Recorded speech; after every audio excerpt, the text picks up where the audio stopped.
அடுத்து வந்து baby corn soup. இது எப்படி அப்படின்னா, மக்காச்சோளம் வாங்குகிறோம். முத்துன மக்காச்சோளம் இல்லை, பிஞ்சு மக்காச்சோளம் இருக்குது. பேபிகார்ன் அப்படின்னே விற்பாங்க. சரிங்களா, தனியாக இருக்குது.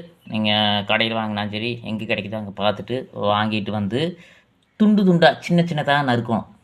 சரிங்களா, ஸ்வீட் கார்ன் வாங்கிக்கூடாது, பேபிகார்ன் ஸ்வீட் இல்லாது நறுக்கிட்டு அதே மாதிரி கார்ன்ஃப்ளவர் மாவை போடுறோம், தண்ணி ஊற்றுறோம், நல்லா ஓரளவுக்கு கிண்டிட்டு இஞ்சி பூண்டு பேஸ்ட்டு போட்டாலும் சரி, தட்டி போட்டால் தான் பெட்டர்.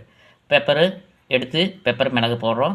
இந்த பேபிகார்ன் உள்ளே போட்டு நல்லா கிண்டுறோம். அதுக்குள்ளேயே கிண்டிருக்கலாம், கிண்டி எடுத்துக்கணும். அதாவது கார்ன்ஃப்ளவர் மாவு, இஞ்சி பூண்டு பேஸ்ட்டு எல்லாமே போட்டு கிண்டுறோம். பெப்பரும் போடுறோம்.